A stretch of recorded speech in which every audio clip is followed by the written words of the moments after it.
Journalists. People don't like them for a reason. The plague of humanity, responsible for more division, mass hysteria, and violence than any other force on our planet in our modern age. And I have certainly felt the brunt of it. The other day, I received a text saying, "Hey, you're in the New York Times." Oh, great, I thought. What is it now? You see, I don't want to be in the New York Slimes. A new book was released in which I was a big focal point. This rag supposedly profiled 3 women who are self-proclaimed white supremacists. News to me, including my sweet friend Ayla, a mother of 6, myself, the most white supremacist woman on the planet, and a woman named Corinna, who I have never heard of until now, and I will get into her special story later. This book is supposedly empathetic, presented us women as whole human beings, gee thanks, didn't demonize, used neutral language, what was it called? Sisters of Hate!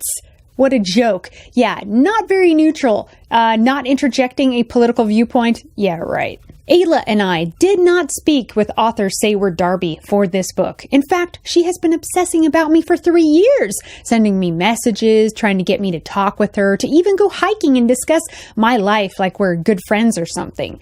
Even writing old friends of mine on Facebook before I got banned, looking for dirt. She was even in my town asking neighbors and other locals about me.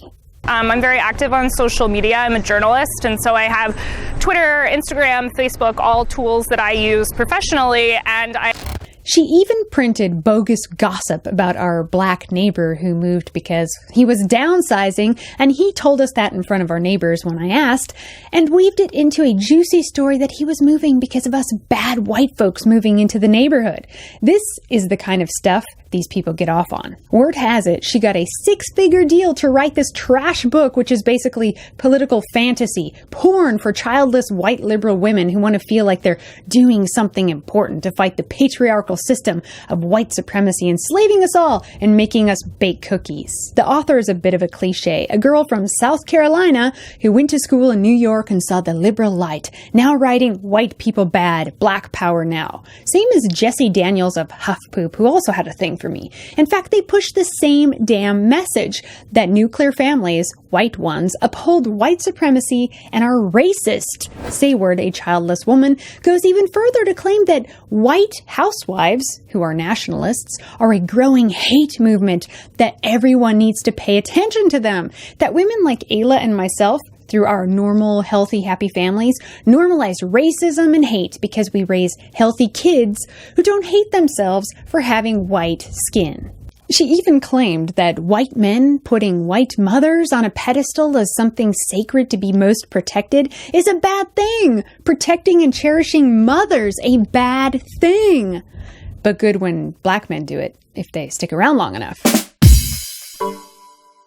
And more so, that our genuine niceness, our kindness, is an act. It's fake. We just put it on to lure white people into the extremism of getting married and having kids. We normalize racism and hate through loving our people and our family and wanting European people to thrive, to exist. Now, about the third woman in this book, which should be called Sisters in Lies, Corinna Olson. Get this. She used to be a bodybuilder, embalmed bodies, and was a torture porn actress. A torture porn actress. Very trad. And now she's an FBI informant and does interviews denouncing her white supremacist ways in mainstream media. Here's Corinna with alleged sexual abuser, hate peddler, and charlatan Morris Dees, co-founder of SPLC. Totally a coincidence. I even heard she converted to Islam to find peace. She's clearly not sound and has no idea what's going on in the real world. Then again, maybe she was an FBI plant all along. Even though this book claims us 3 women are united as sisters, I never knew nor want to know this other woman. Further, what does Sayward know about our personal female relationships? A feminist who claims feminism was all about giving women the freedom of choice, and here she is, attacking women who made their choice, not hers. She's exploiting women, yes, making money, hungry for fame, attacking housewives, and sensationalizing normalcy as something radical and extreme that must be stopped. I guess we're the new suffragettes now, but we actually have something to complain about. Sayward has paid her bills over the last few years, mostly from slandering women such as myself. In fact, it put her on the map. She won awards for it. She, a feminist, boosted her career and got a taste of the spotlight through trashing women who don't think like her. But if we were Black, Asian, Jewish, Hispanic, any other non-European women saying the exact same thing, she'd support it 100%. I'm with you, sister. She even took Ayla's tongue-in-cheek white baby challenge in response to low birth rates and twisted it into something dirty and wrong. How dare white people procreate to boost their numbers, especially when lying Europhobes tell us that we need immigration because we're not having kids. You see, Ayla would only be a good white woman if she had a mixed race baby challenge, because bringing more white babies into the world is white supremacy and racism, according to a hater like Sayward Darby. Well, she married a white guy, so I guess she won't be having any kids because it would be racist. We can hope she doesn't. Instead, she spends her time writing things like Lana is capable of extreme venom and how I have found a way to monetize disinfo. Yet she doesn't actually refute anything. In fact, she declined to debate me. It is her that writes venom and disinfo that she has monetized. She calls my niceness fake because it's what she does, pure projection. She kept contacting me playing nice to write a slanderous book about me. Never mind world war, mass rape, violence, murder, and rioting in the streets. I am the problem, she writes a book about. She further incites violence by sensationalized titles like Sisters and Hate, conjuring up crazies to come take action against me. No different from the bogus SPLC hate map that has already inspired a serial killer. They are guilty of what they accuse others of doing. She keeps saying how we are the dangerous threat, yet women like her aren't persecuted, aren't remotely treated like me in this supposed white supremacist system. The other thing that always comes up is how women like myself work against our better interests, and she claims to be an expert on what is best for women, like not having a nuclear family or being put on a pedestal by your husband. Yet time and time again, it is leftist liberal men who are Me Too'd and busted for all kinds of sick and perverted behavior and mistreatment of women. Even on The Ellen Show. Sayward doesn't even have any male friends outside of her leftist circle jerk, so she's writing from her fantasy world. It's political porn, and it excites her. The only thing this book pulls back the curtain on is her own extremism and seduction by lies. I denounce the phony character, the straw woman that she has constructed in this book. Her preconceived ideas about who I am are not reality. She thinks she is, or at least claims to be, objective. But this book has only expanded the lure around a character that is not me, invented by her and other agenda-driven, far-left journalists. It was never about accurately trying to understand a different perspective, but to lie and slander, to shame and ruin. Over the course of a few years, they have constructed a witch that they are now ready to burn at the stake. The title itself is nothing but thrill-seeking political pornography for liberals and progressives who think they are saving the world by attacking women who think differently. There have been so many false statements, misrepresented ideas, and intentionally falsified quotes in regards to me over the years. Now, all of those lies and slander have been printed onto the pages of this book. Do they care? No. The entire point is to try and ruin me, to stop me from talking, because I have made an impact.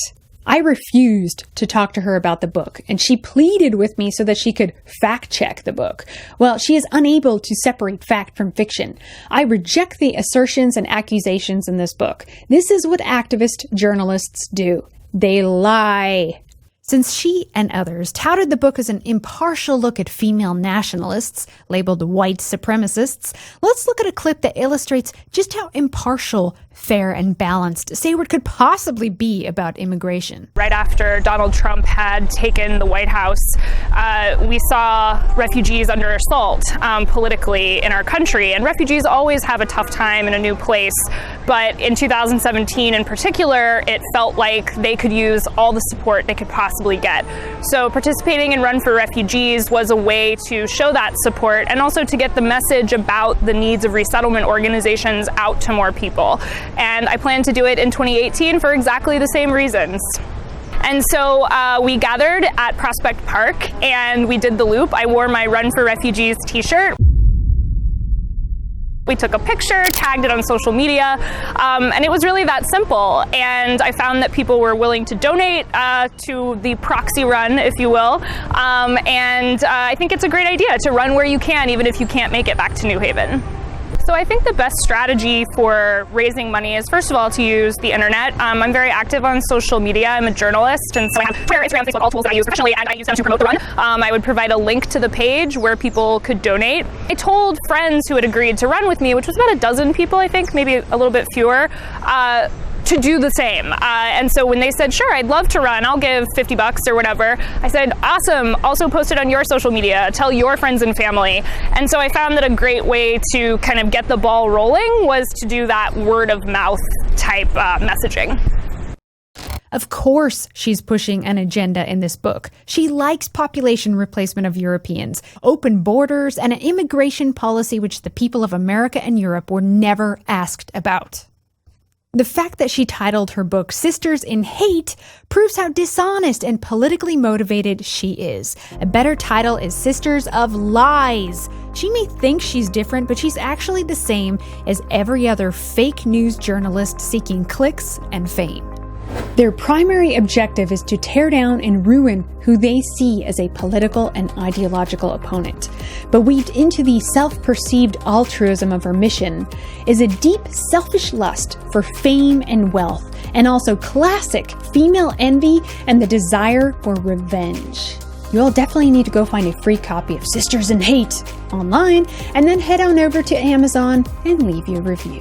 I'm sure you'll make it a good one. Then if you haven't already, go to redicemembers.com and look for my video called Why I Talk About Race to hear my true story. It's only 5 minutes. Listen to one of the most dangerous women on the internet today. Ooh. Then again, the truth is very, very dangerous to those who don't want you to hear it.